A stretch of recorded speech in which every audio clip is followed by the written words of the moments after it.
cari kedamaian, cari yang masuk akal. Ini nomor 3.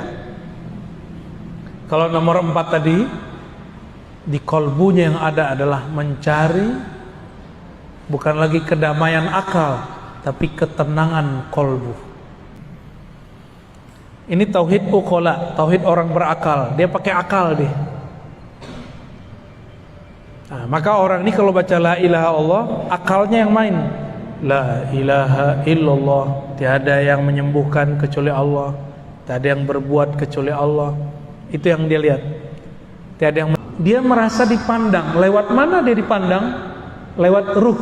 Ruh itulah yang memandang dia. Maka dia merasa diperhatikan. Ruh ini siapa yang memandangnya? Itulah Allah yang meniupkan ruh. Leburkanlah cinta kita, baik kolbunya ataupun pikirannya ataupun jasadnya, kepada Nabi Muhammad sallallahu alaihi wasallam.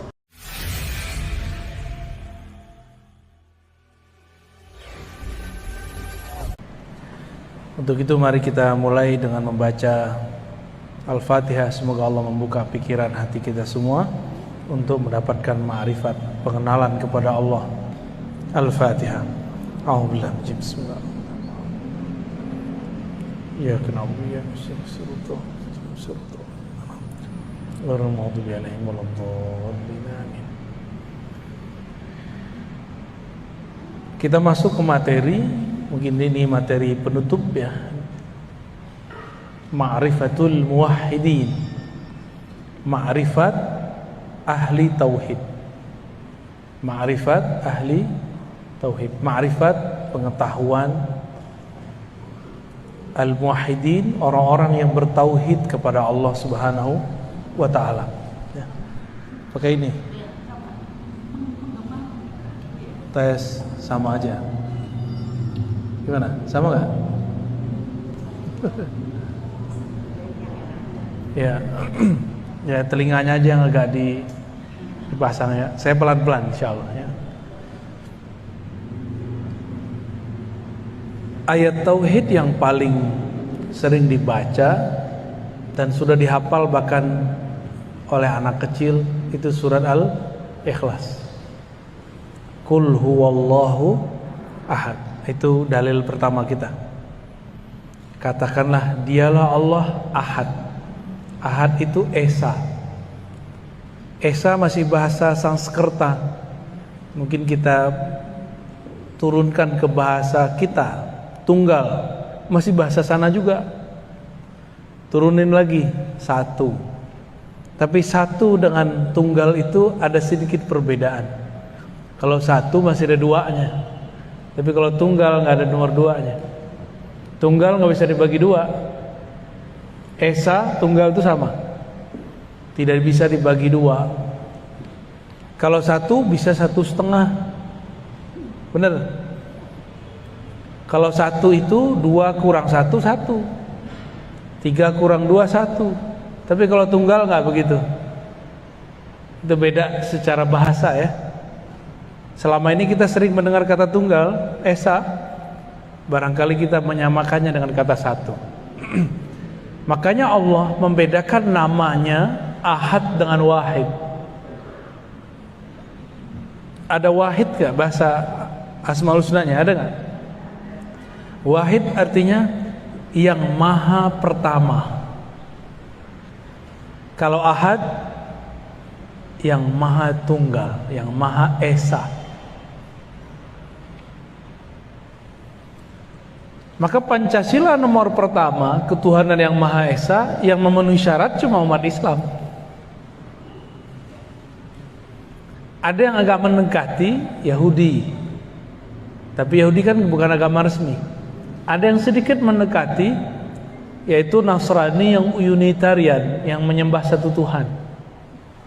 Ada lagi yang mendekati, yaitu Hindu murni. Hindu mereka mengatakan bahwa Sang Hyang Widi itu yang Maha Esa. Kita kan sering dengar ada apa dewanya tuh, Dewa Wisnu, dewa Siwa, yaitu Allah juga. Kalau kita nyebutnya apa? Dewa Siwa itu nama lain daripada Sang Hyang Widi, namun dengan sifatnya yang sangat tegas. Ini dimatiin aja. Mana pergi?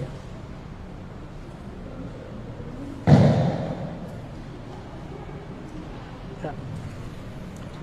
Jadi saya ngobrol dengan teman-teman yang Hindu Bali ya. Saya nggak tahu kalau Hindu yang di India sana saya nggak ngerti. Ya. Jadi Wisnu Siwa itu adalah nama lain daripada Sang Hyang Widi itu. Rahman Rahim itu beda dengan Allah atau sama? Rahman Rahim sama, cuma nama aja yang beda. Namun kemudian barangkali di kalangan awam mereka, jadi ada pendeta-pendeta awamnya memvisualkan Wisnu Siwa itu sosok yang berbeda dengan Sang Hyang Widi, ya. Baik. Di dalam Al-Quran ada banyak macam bertauhid. Ada mulai dari tauhidnya orang-orang munafik, orang-orang kafir, ya. Ini tauhid level paling bawah. Sebenarnya nggak disebut tauhid, ya. Kita sebut saja tauhidul munafikin, tauhidnya orang munafik. Tauhid orang munafik ini lain di mulut, lain di hati. Inilah yang disebut dalam surah Al-Baqarah, yukhadi'una Allah walladzina amanu. Mereka hendak menipu Allah dan orang-orang yang beriman. Lidahnya bilang la ilaha illallah, kalbunya tidak. Ini tauhid apa namanya? Tauhid munafikin.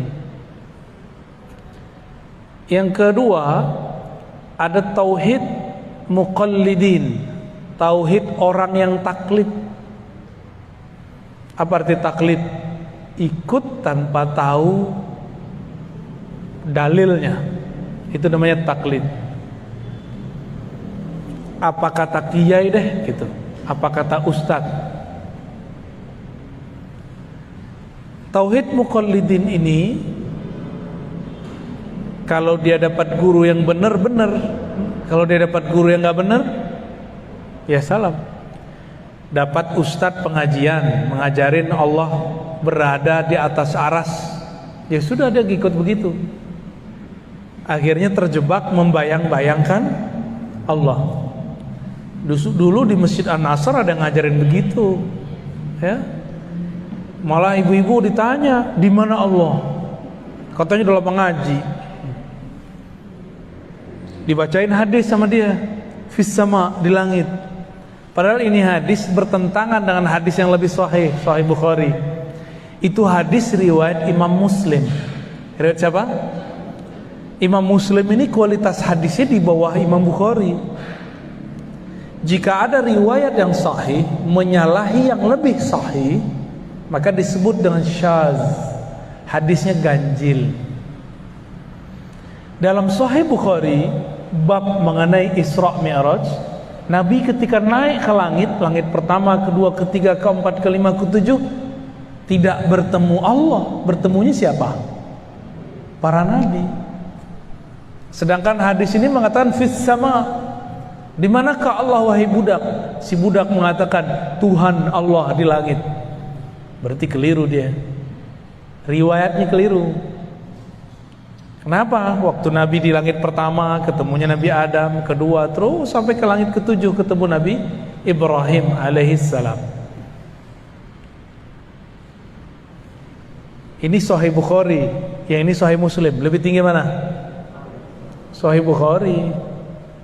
Maka kita menggunakan Sahih Bukhari sebagai panduan, ya.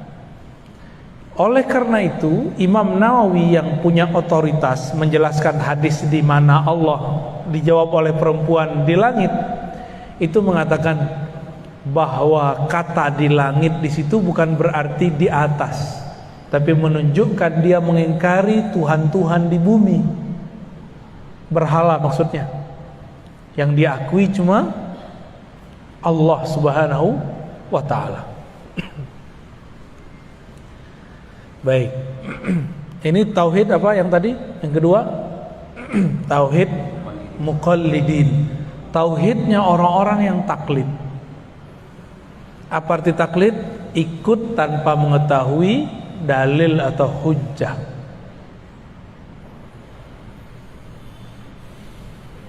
Nah, yang ketiga,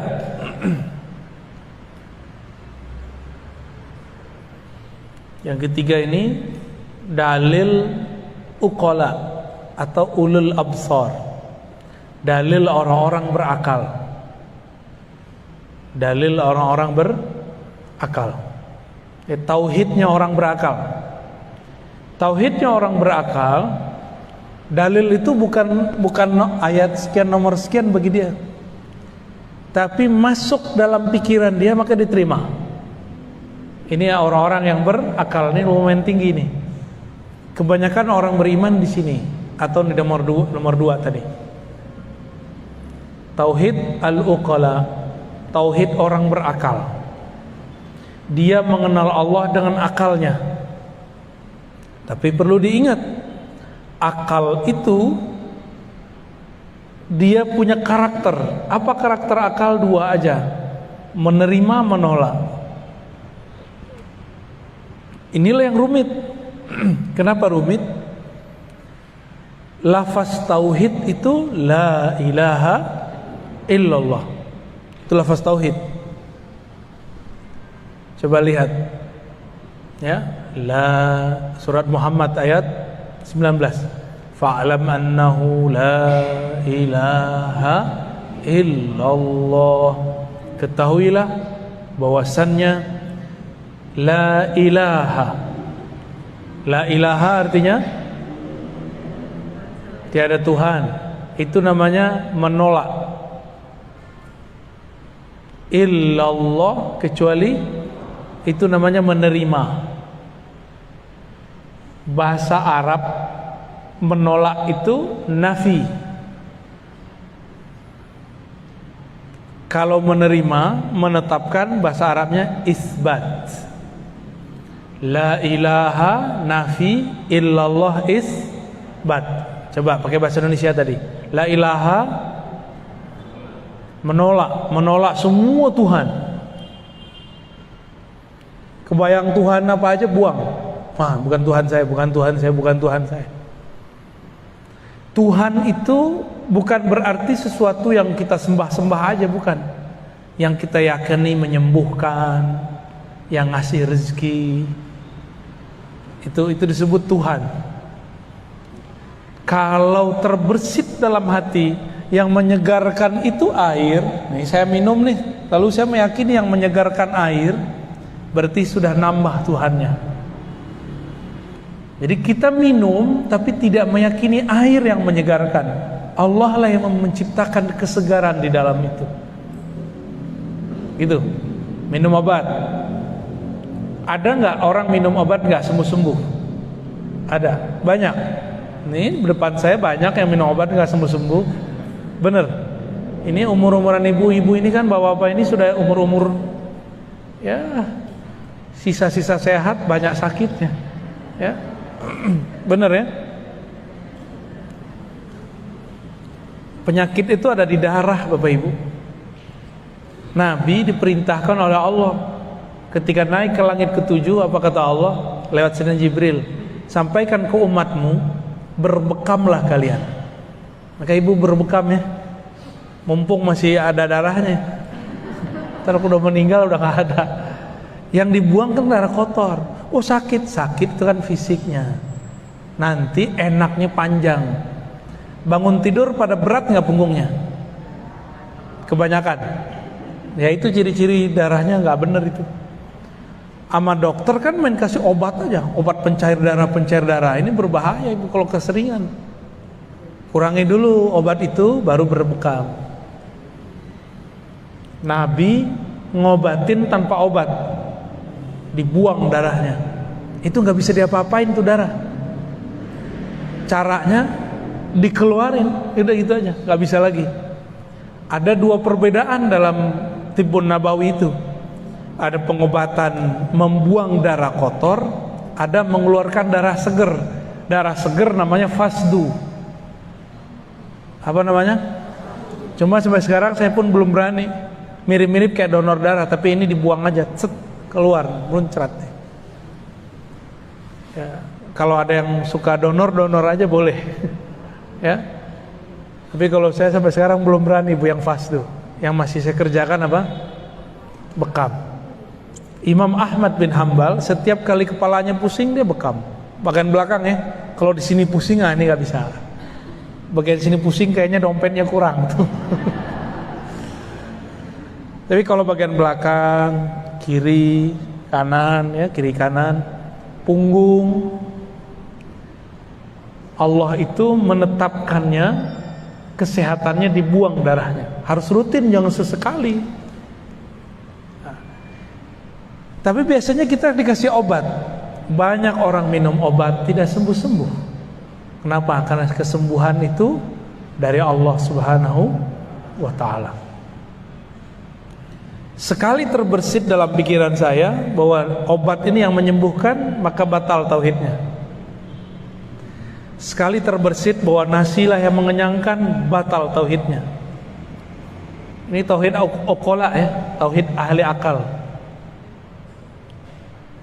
Kita boleh nggak bilang nasi mengenyangkan secara fisik, tapi secara hakikat hanya Allah yang mengenyangkan. Secara zahir kita boleh bilang air menyegarkan, tapi secara akidah, hakikat, keyakinan hanya Allah lah yang menyegarkan. Kalau enggak, udah bertambah Tuhannya. Nah ini berbahaya ya. Bapak ibu mungkin sebagian, kalau yang ibu-ibu ini rezekinya lewat suami. Kalau bapak-bapak ini mungkin bekerja sendiri. Itu cuma asbab aja. Banyak kok orang kerja nggak dapat duit juga ada. Berarti rezeki bukan lewat itu. Ada orang yang dia udah capek-capek kerja di A, dapat rezekinya di B. Benar nggak? Itu banyak sekali. Udah daftar, nggak jebol-jebol. Tahu-tahu jadinya dia mandiri. Ya. Ini tauhid uqala, tauhid orang berakal. Dia pakai akal deh. Nah, maka orang ini kalau baca la ilaha Allah, akalnya yang main. La ilaha illallah, tiada yang menyembuhkan kecuali Allah, tiada yang berbuat kecuali Allah. Itu yang dia lihat. Tiada yang menyegarkan kecuali Allah. Tapi di sini belum jadi rasa, masih teori. Ini boleh kita sebut dengan tauhid orang yang masih berteori. Ya, yang nomor 3 ini. Yang nomor 4, nah ini sudah mulai masuk kepada kolbu. Saya menyebutnya tauhid muraqabah. Tauhid apa namanya? Muraqabah itu merasa dipandang oleh Allah yang Maha Esa, merasa diawasi, merasa diperhatikan gitu. Ini gimana caranya mencapai itu? Yang merasakan dipandang, diawasi itu bukan akal, tapi kolbu. Maka untuk mencapai rasa itu, mencapai tauhid ini, harus mengaktifkan zikir kolbunya. Dulu sebagian besar ibu-ibu sudah saya ajarin zikir ya, diamalin gak tuh? Iya, katanya mau belajar zikir, kita ajarin zikir nggak diamalin, ya. Besok saya nggak ajarin lagi bu. Mahal itu bu zikirnya, saya dapatnya kemana-mana itu, bertahun-tahun saya ngamalin itu. Zikir kolbu, udah dikasih tekniknya, udah dikasih ini cara ngamalinnya, udah kita kasih fasilitas, nggak mau ngamalin juga, ya sudah, nggak akan pernah naik sampai kepada makom yang ke-4. Nah, nanti tanya sama Bunda Tina ya, ini kayak gimana zikir yang mana sih? Itu pasti nanya tuh, pada bengong. Dulu mewek-mewek dari zikir. Juga ada tuh di masjid syuhada belakang yang ke arah mana tuh? Ya. Ceger ya? Ceger ya, bener. Itu saya ajarin juga tuh, nggak tahu masih ingat tuh mereka tuh. Pada nangis-nangis, mewek-mewek, tapi ya nggak tahu lah. Zikir itu yang bagus bukan banyak belajarnya, tapi banyak ngamalinnya. Jadi kolbu itu bahasa Arabnya sesuatu yang berubah-ubah, sesuatu yang elastis. Kalau kolbu sudah kaku, udah nggak ada rasa, udah nggak bisa diajak nangis, udah nggak bisa tersentuh, berarti kolbunya, apa kata orang, tubuhnya udah baal gimana? Kalau bahasa Arabnya qaswatul qalb, summa qasat qulubuhum. Lalu hati mereka menjadi kesat, menjadi kasar, menjadi kaku. Tapi tenang Bapak Ibu, Allah itu maha menghidupkan. Ya, Allah maha menghidupkan. Yang dihidupkan Allah tidak hanya tumbuhan, yang dihidupkan Allah juga kolbu yang mati. Yang penting ada usaha untuk mau belajar zikir kolbu. Ya. Next, Ibu pakai mic sendiri ya, mic sendiri terus bawa. Ini pakai itu nggak? Udah ada, tapi kok masih bengang ya?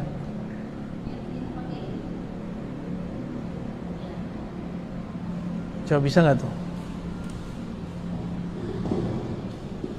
Ya. Tes. Gimana? Keras ya? Ekonya dikurangin. Kita bukan lagi mau gedangdut.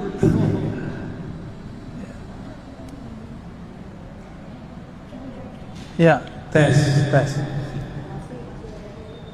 Ekonya akhin. Wah, nggak bisa. Tes.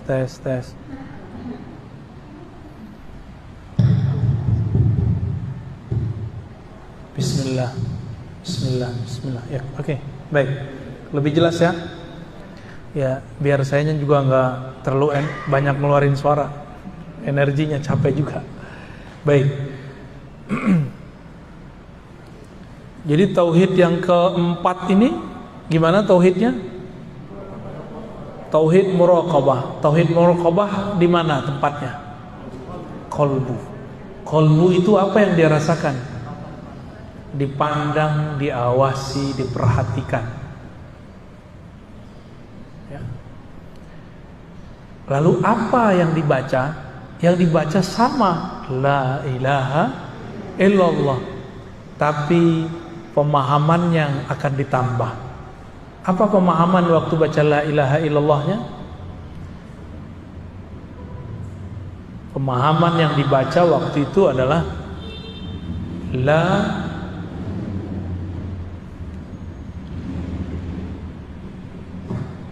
tidak ada yang memperhatikan, yang mengawasi kecuali Allah.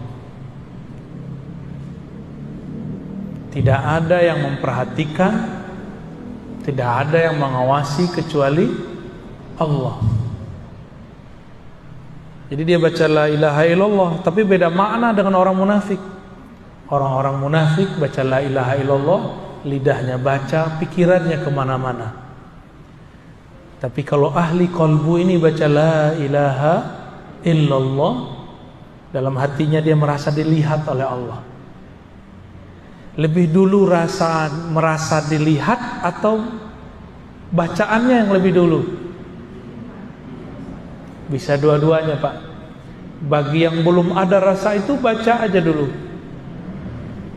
Kita baca la ilaha illallah, tiada yang memperhatikan aku kecuali Allah.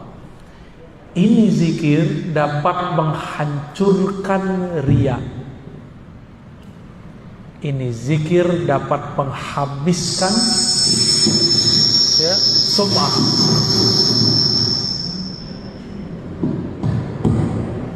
Ada angin puting beliung. Jadi kalau orang-orang yang punya penyakit di kalbunya, penyakit riya. Apa itu penyakit riya? Ya. Riya itu artinya merasa dipandang beramal, merasa dilihat beramal. Ya. Itu riya. Saya sudah sering bedakan antara riya dengan sombong. Sombong itu merasa diri kita sesuatu. Itu sombong. Kalau riya merasa amal kita sesuatu. Yang bangun masjid ini nih, itu diintai terus sama setan. Setan ingin menggoda dia, menyinggung dia, membuat dia sakit hati, sampai dia kemudian ngomong, kalau enggak karena saya masjid ini enggak jadi, gitu. Itu yang lagi diintai-intai sama setan. Kalau ibu-ibu pengajian, itu setan ngomong gini, kalau bukan saya yang urus, ini majelis enggak jalan. Nah, kalau terbersit itu, maka ini berbahaya.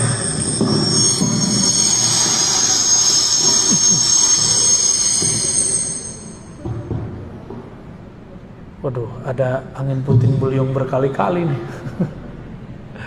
Baik.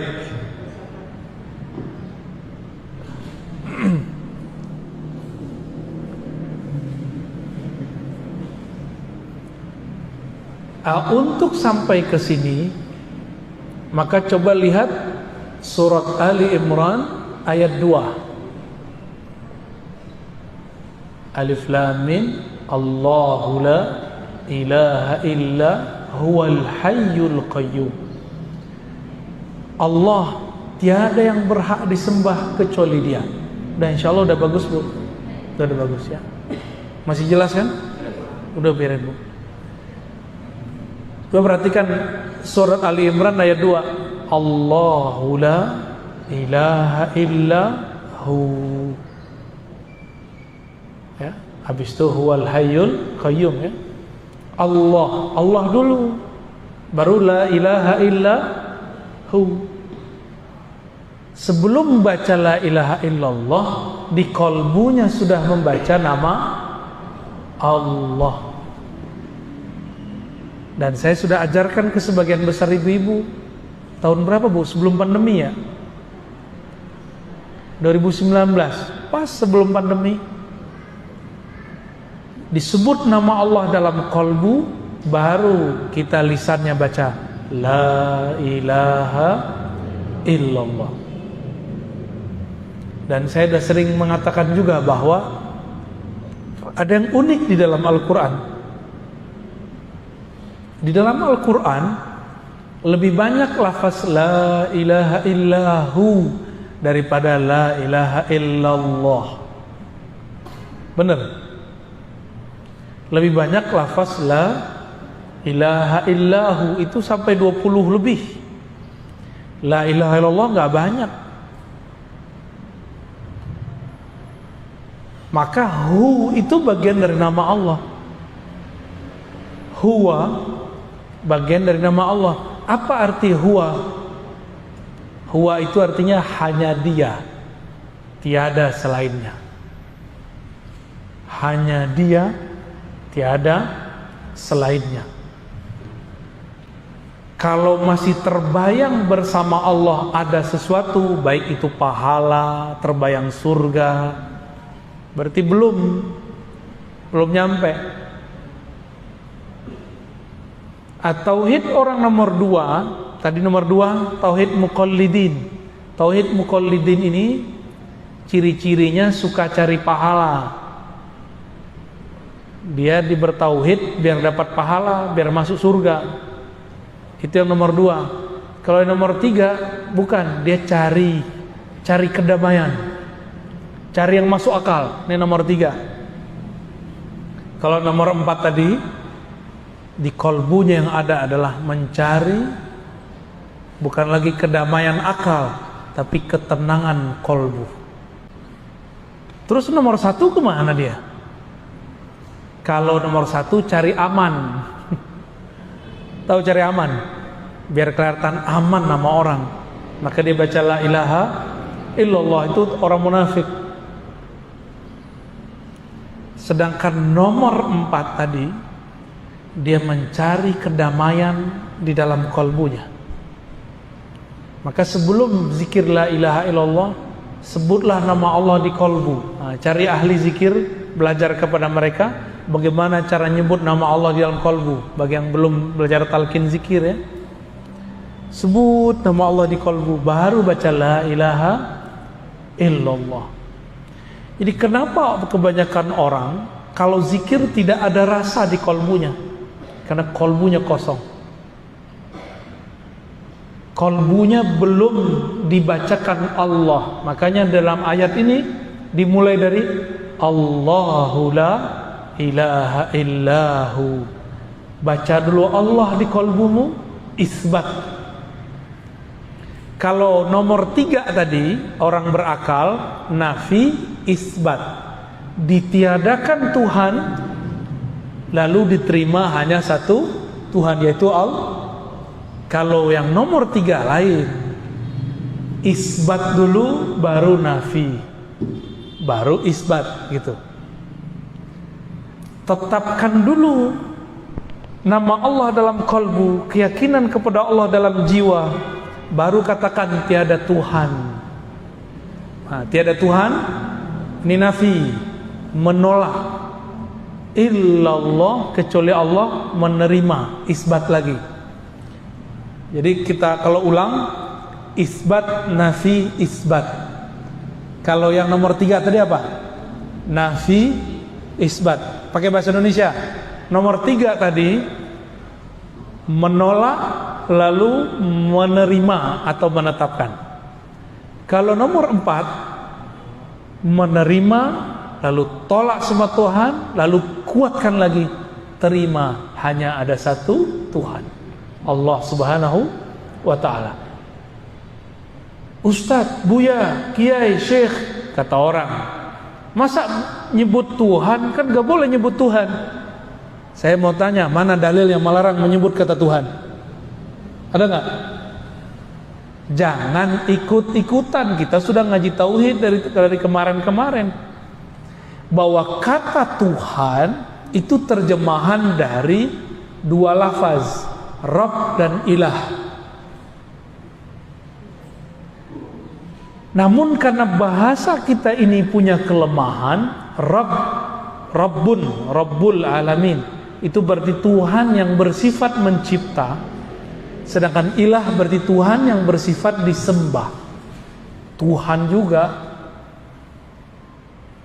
Jadi boleh nggak diterjemah? Ya mesti diterjemahkan. Bapak Ibu bukan orang Arab.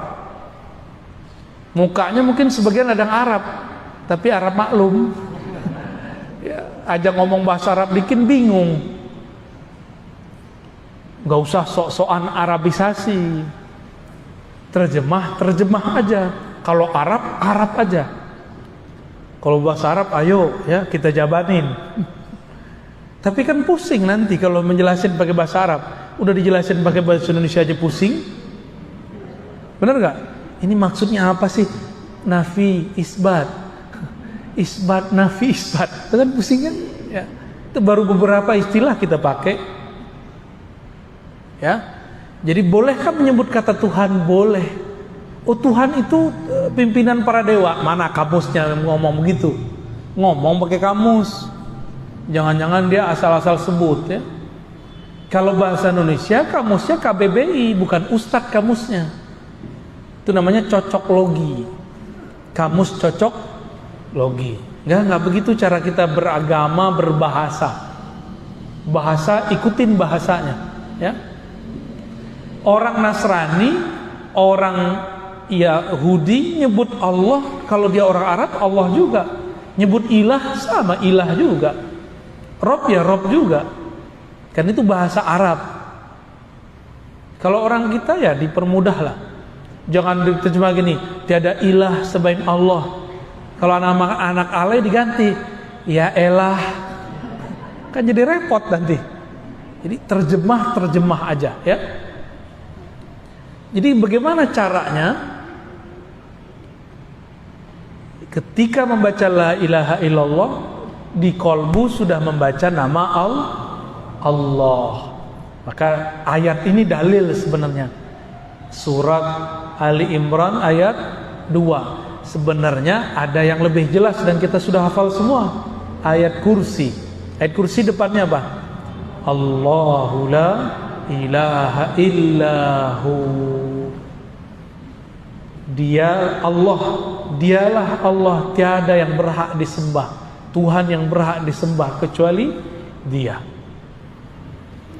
Nah, kalau ibu-ibu masih ingat tuh, bapak-bapak mungkin nggak semua pernah ikut zikir dengan saya. Di kolbunya baca nama Allah, lalu baca la ilaha illallah dengan teknik yang pernah kita ajarkan. Itu kolbunya langsung bergetar, cash kontan, ya. Tapi udah lupa ya. Selamat lupa ya. Ini di kolbu. Saya ulangi, metodenya gimana? Isbat, nafi, isbat. Terjemahannya apa? Tetapkan nama Allah di kolbu, lalu tolak semua Tuhan, lalu ulangi menetapkan nama Allah. Allahu la ilaha illahu, ya. Gitu. Ada metode yang mirip dalam 3 ayat terakhir surah Al-Hasyr. Al-Hasyr ayat 22. Depannya huwa. Huwallahul ladzi la ilaha illahu. Ini digabung huwa sama Allah. Huwallahul ladzi la ilaha illahu. Berarti huwa dan Allahnya digabung. Itu sebabnya ulama-ulama, guru-guru kami dulu itu ada yang mentalkinkan dipecah itu kalimat. Huwallah sendiri, la ilaha illahu sendiri, hu sendiri, Allah Allah sendiri. Maka saya dulu waktu kecil saya belajar zikir hu Allah, itu ada zikirnya, ya. Hu Allah, ya. Dipecah lagi, hu sendiri, Allah sendiri, hu dia. Dipecah lagi, Allah. Kami dulu belajar itu satu-satu. Satu huwanya sendiri, Allahnya sendiri. Nanti ada lagi zikir ahad sendiri lagi, ahad. Kul huwallahu ahad. Ada lagi zikir as-samad, ya samad, ya samad, ya samad. Ada semua teknik itu. Cuma sayang, teknik-teknik ini sekarang dibid'ahkan oleh orang yang nggak mengerti. Padahal dulu sahabat-sahabat Nabi mereka ngambil teknik itu dari Rasulullah Sallallahu Alaihi Wasallam. Sayyidina Bilal waktu disiksa oleh tuannya, maka dia zikir ahad. Karena itu zikir harian dia. Kalau kita ingatnya kekasih ya, mana manggilnya gimana? Mas gitu ya. Mas. Ya, meninggal baca nama emasnya ya. Kalau yang laki-laki nyebut nama perempuannya. Sebut nama Allah. Itu yang paling ini. Huwa itu ada filosofinya. Huwa itu adalah nama membebaskan pikiran dari selain Allah. Itu rahasia dari kata hu. Hu Allah. Hu itu membebaskan pikiran dari selain Allah. Jadi orang-orang yang penakut itu zikirnya hu Allah. Misalnya takut ada kuntilanak, gondrowo, baca aja itu di situ. Bersih tar tempat tuh. Otak dia juga bersih dari horor. Di mana-mana ada makhluk selain kita. Enggak hewan, enggak malaikat, enggak jin, ada. Satu jengkal di kita Bapak Ibu, ini udah ada malaikat. Sudah ada dimensi lain, jin. Jadi kalau orang bilang rumah saya berpenghuni, ya iya, penghuninya kamu satu. Yang kedua, ada malaikatnya kalau di situ ada sholat zikir, ada silaturahim. Yang ketiga, ada jinnya. Kalau itu rumahnya muslim, maka jinnya muslim. Jin muslim tinggalnya di genteng, Bu, atau di atap itu ditinggalnya. Kalau kita habis makan, tulang-tulang kita taruh, itu dimakan sama dia. Ya, kelihatan sama jin itu ada dagingnya. Jadi tidak benar kata teman saya, ruqyahnya tidak syar'i, ngakunya syar'i. Apa kata dia? Kalau jin itu makan asap. Asap apa? Asap menyan. Ya salam, itu mau fitnah jin itu. Itu jin kalau denger, udah keselnya banget tuh. Lah masa kita ini makan asap ya? Nggak ada jin makan asap ya? Pernah denger nggak begitu? Nggak boleh pakai menyan. Lah di zaman dulu mana ada parfum misik namanya, orang dulu yang nyebutnya menyan, dibakar, sama kayak bahasa Arabnya bukhur. Bukhur kan dibakar juga, sama. Mungkin kita ngelihat ada orang Hindu Buddha atau orang-orang penyembah berhala bakar dupa. Dupa itu nggak ada urusannya sama jin atau enggak. Itu masalah orang yang bakarnya, ya.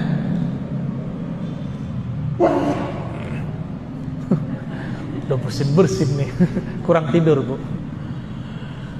Baik, ini baru nomor 4, tauhid ahli qalbu. Kita sudah sebutkan maknanya, tempatnya di mana, bacaannya apa, caranya gimana. Tinggal ketemu mursyidnya aja ya. Tauhid qalbu ini adalah tangga ihsan paling bawah. Nabi mengatakan, ihsan itu engkau beribadah seakan memandangnya, jika tidak maka merasa dipandangnya. Jadi nanti buahnya itu sholat kayak merasa diperhatiin. Tapi kalau belum, ya udah zikir yang Allah aja dulu, atau huwa Allah aja dulu, ya itu cukup kok. Naik lagi, apa nih zikirnya? Boleh disebut zikir mukhatabah, zikir dialog.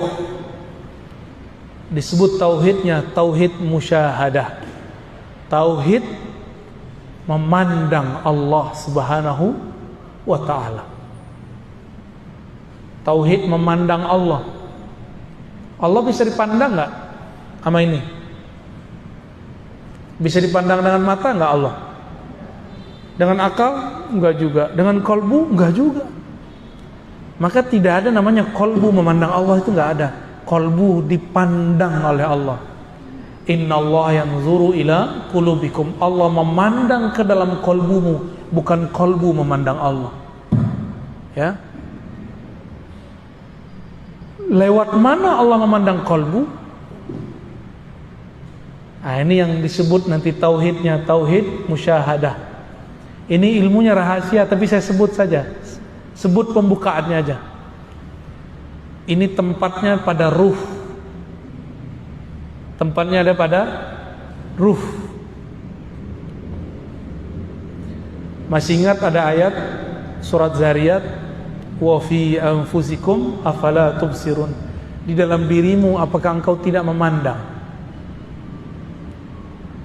Tauhid qalbu tadi yang nomor 4, dia merasa dipandang. Lewat mana dia dipandang? Lewat ruh. Ruh itulah yang memandang dia. Maka dia merasa diperhatikan. Ruh ini siapa yang memandangnya? Itulah Allah yang meniupkan ruh. Kita ini di dalam diri ini ada unsur selain tubuh ini. Saya sudah buat kajian ini berjilid-jilid, ya, dan berulang-ulang. Surat Shad ayat 72, surat Al-Hijr ayat 27, surat Sajadah ayat 7 sampai 9. Intinya sama. Allah mengatakan, aku ciptakan tubuh jasad manusia dari tanah. Setelah tubuh jasadnya sempurna, maka aku tiupkan rohku. Maka Allah membedakan antara mencipta dengan meniupkan. Tubuh kita ini dicipta, tapi ruh kita ditiup. Bagaimana cara Allah meniup? Allah yang maha tahu. Ruh yang ditiupkan itulah yang dapat izin memandangnya. Karena ruh itu adalah tiupan dari Dia juga. Hanya Dialah yang bisa memandangnya. Maka Allah pinjamkan kepada ruh itu kembali cara memandang Allah. Nah, jika ruh kita memandang Allah disebut dengan tauhid rububiyah. Ini beda dengan rububiyah kelompok sebelah ya. Beda Bapak Ibu. Tauhid apa namanya? Jika ruh kita memandang kepada Allah disebut tauhid apa? Rububiyah. Apa artinya? Memandang peran Allah dalam keragaman alam semesta. Apa tauhid rububiyah?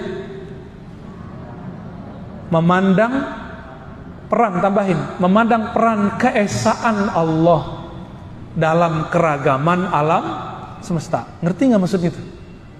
Allah itu esa. Ibu lihat ada pohon, ada kita, ada langit, ada bumi. Dalam memandang itu semua, kita punya keyakinan bahwa semua ini diciptakan dengan kunnya Allah. Nah, maka ini tauhidnya, lafaznya ada pada kun fayakun. Ya, apa lafaz tauhidnya? Kun fayakun. Kalau diurai jadi la ilaha illallah, la ilaha illallah apa maknanya? La qudrata wa la iradata illallah. Itu cara ngurainya. Tiada kudrat, tiada iradat, tiada kuasa, tiada kehendak, kecuali semuanya adalah kehendak dan kuasa Allah Subhanahu wa ta'ala. Ini nama tauhidnya apa? Tauhid rububiyah. Jadi bagi kita tauhid rububiyah ini bukan sesuatu yang berbeda dengan uluhiyah dipisah-pisah terus bertentangan, enggak. Rububiyah ini satu paket dengan uluhiyah.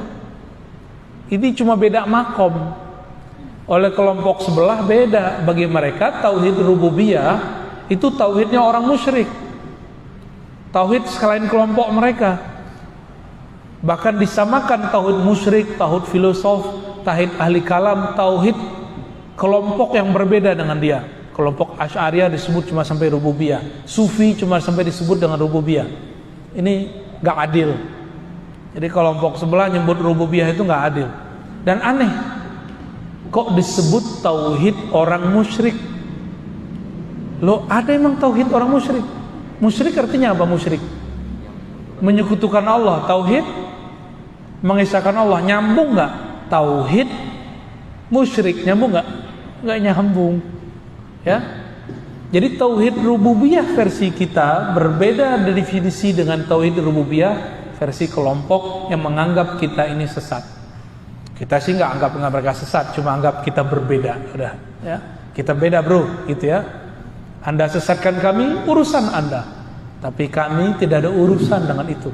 Urusan kami tauhid rububiyah, mengesahkan Allah dalam perannya mengatur alam semesta. Tubuh kita ini banyak unsur enggak? Ada unsur air, ada unsur api, ada unsur tanah, ada unsur udara. Oleh orang Cina ditambahin unsur logam. Ya, tapi bagi kita logam itu bagian dari tanah. 4 unsur. Jadi ini tubuh ini kalau diurai 4 anasir namanya. Ya, 4 anasir. 4 unsur ini siapa yang kemudian mengatur alurnya dalam tubuh? Inilah yang disebut masing-masing 4 ini ada alamnya. Disatukan oleh Allah menjadi padu. Rabbul alamin. Alhamdulillahi Rabbil alamin. Segala puji bagi Allah yang Rabbi, yang memadukan, yang menyatukan alam semesta dalam keesaannya dengan keesaannya. Ya. Jadi Allah tetap sendiri meskipun yang diurus banyak.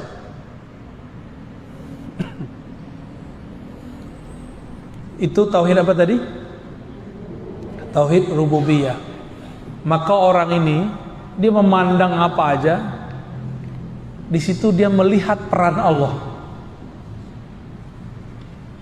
Itu. Dia lihat dirinya, lihat satu helai rambut di badannya, yang dia pandang adalah Allah Subhanahu wa ta'ala. Terus ada yang lebih tinggi. Kalau tadi sifat yang berganti, sekarang bukan lagi, namanya tauhid musyahadah, atau disebut juga tauhid uluhiyah.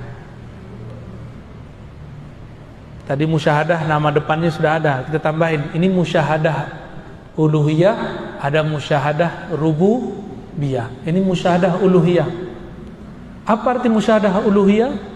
Itulah yang terkandung dalam surat Thaha ayat 14 dan surat Al-Ikhlas ayat pertama. Wahai Musa, kata Allah, la ilaha illa ana. Wahai Musa, tiada yang berhak disembah, yang berhak dituju, yang berhak dipuji kecuali aku. Ini yang ngomong siapa? Allah. Jadi Allah mengesakan dirinya dengan dirinya, nggak perlu alam. Kalau tadi rububiyah itu Allah mengesakan dirinya pada alam semesta, maka kita pandang semua alam, semuanya bergantung kepada keesaan Allah. Seandainya negara Indonesia ada 2 presiden, kacau nggak? Jangankan 2 presiden, baru 2 calon presiden beberapa tahun lalu udah pecah kepala kita ya, bener nggak? Udah pusing kita sudah. Gimana kalau 2 pemilik alam semesta? Jika ada 2 Tuhan di alam ini, negeri ini hancur, negara ini hancur, semua alam semesta hancur.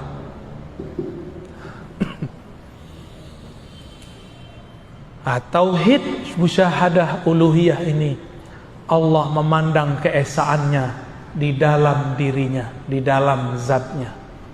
Dan ini rahasia di dalam rahasia, saya tidak boleh menjelaskan kecuali sampai di situ saja. Ya. Inilah yang disebut dengan ihsan, level tertinggi. Engkau memandang, engkau sholat seakan memandang Allah Subhanahu wa ta'ala. Jadi itu bukan dengan kolbu, itu dengan ruh. Nah, ini beberapa guru, kiai, mursyid itu keliru. Dia sebut memandang Allah dengan kolbu. Itu salah fatal. Kolbu itu masih ada ruangnya, masih ada tempatnya, masih ada arahnya. Allah tidaklah berarah. Dialah yang menciptakan arah. Tidak beruang, karena Allah lah yang menciptakan semua ruang. Ruh itulah. Apa istilahnya tadi? Tauhid ulu. Apa artinya? Allah mengesakan dirinya di dalam dirinya. Gak ada alam. Ini yang disebut ahadiyah. Kul huwallahu ahad. Allah itu ahad.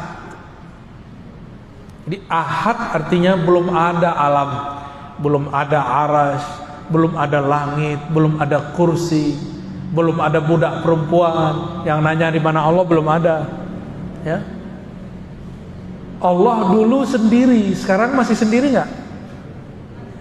Masih sendiri. Kalau Allah bilang Allah bersama alam, musyrik. Allah tidak pernah bersekutu keberadaannya, berserikat keberadaannya dengan alam. Maka ayat yang menyebutkan wa huwa ma'akum ainama kuntum, dia bersamamu dimanapun kamu berada, bukan berarti bersama berdua. Saya mau tanya, masih kelihatan nggak bulan cahayanya kalau matahari terbit? Masih kelihatan nggak? Kita ini kegelapan, Allah itu cahaya. Masih ada nggak kegelapan kalau cahaya terbit? Allahu nurus samawati wal ard. Allah lah cahaya langit dan bumi. Kita ini langit bumi yang gelap. Allah cahayanya. Masih ada nggak kegelapannya? Udah nggak ada lagi. Ya. Maka tidak bisa digandengkan antara gelap dan cahaya. Kita ini gelap, Allah terbit dengan nurnya, hilanglah kita. Apa maksudnya? Jika Allah memperkenalkan dirinya kepada hamba, maka habislah hamba. Itulah makna kalam ulama. Siapa yang kenal diri, man arafa nafsahu arafa rabbahu. Siapa yang kenal diri, kenal Allah. Siapa yang kenal Allah, hilanglah dirinya. Man arafa nafsahu fana, man arafa rabbahu fana nafsahu, ya. Siapa yang kenal Allah, maka dirinya binasa, dirinya tiada.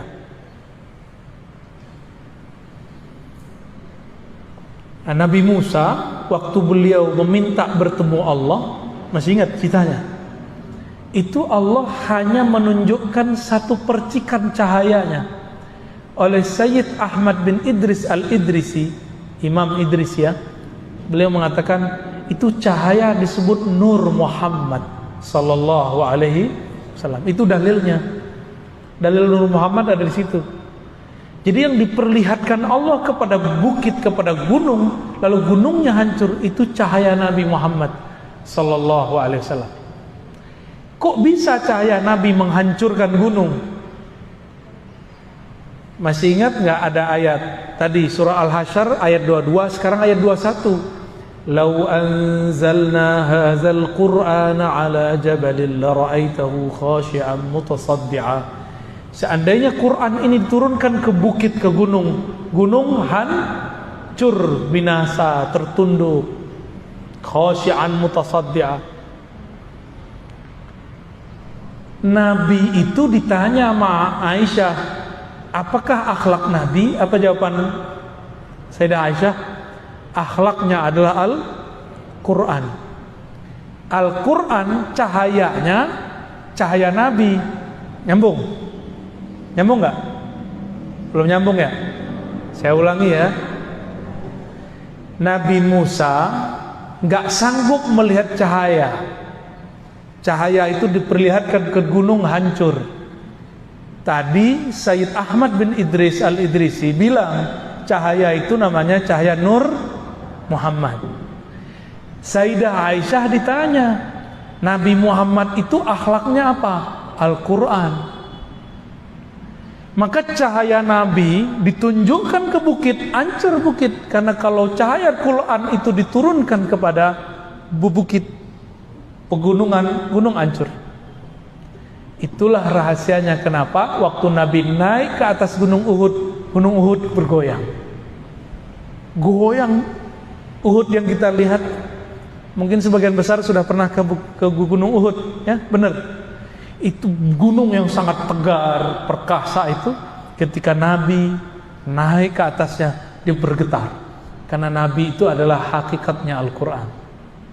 Hakikatul Al-Quran, akhlaknya Quran, nur korbunya nur Quran.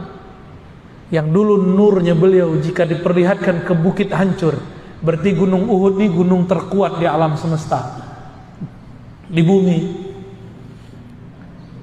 Maka ulama kita menyimpulkan beberapa kalam Nabi tentang bukit Uhud, gunung Uhud, bahwa gunung Uhud ini ketika nanti kiamat terjadi, gunung Uhud masih Allah pertahankan. Karena satu-satunya gunung yang bisa bertahan ketika ada Nur Muhammad ada, itu cuma gunung Uhud. Jangankan Nur Muhammad, tubuh Nabi Muhammad ada di atasnya, gunungnya tidak hancur. Maka apa pelajaran di sini? Pelajarannya adalah jika ingin kita mati, tubuh kita nggak hancur, maka leburkanlah cinta kita, baik kolbunya ataupun pikirannya ataupun jasadnya kepada Nabi Muhammad sallallahu alaihi wasallam. Kalau sudah lebur cinta fisiknya kepada fisik Nabi Muhammad, udah lebur akalnya dalam akal Nabi Muhammad, kolbunya dalam kolbu Nabi Muhammad, maka nanti jasad kita Allah tahan, nggak akan hancur. Inilah rahasia kenapa jasad tidak hancur di dalam kubur. Jadi nggak mesti orang hafiz Quran, ya. Orang yang di kolbunya ada nur Nabi Muhammad, itu Allah tahan itu bumi, nggak akan merusak ya. Innallaha harrama 'alal ardi an ta'kula ajsadal anbiya. Allah mengharamkan bumi untuk merusak tubuh para nabi. Kita tambahkan dan pewaris para nabi, ya, yang di dalam dirinya ada nur itu. Oke, barangkali itu tauhid, ma'rifat al-muwahhidin, ma'rifatnya ahli tauhid yang bisa kita pakai. Minimal sampai di level 2. Tapi saya tidak menyarankan minimal sampai level 3. Ahlul akal minimal, ya. Baru kemudian Allah akan bimbing ke level ke-4 sampai level ke-5. Barangkali itu yang dapat kita sampaikan. Baik Bapak Ibu, mohon izin ya, mohon pamit. Assalamualaikum warahmatullahi wabarakatuh.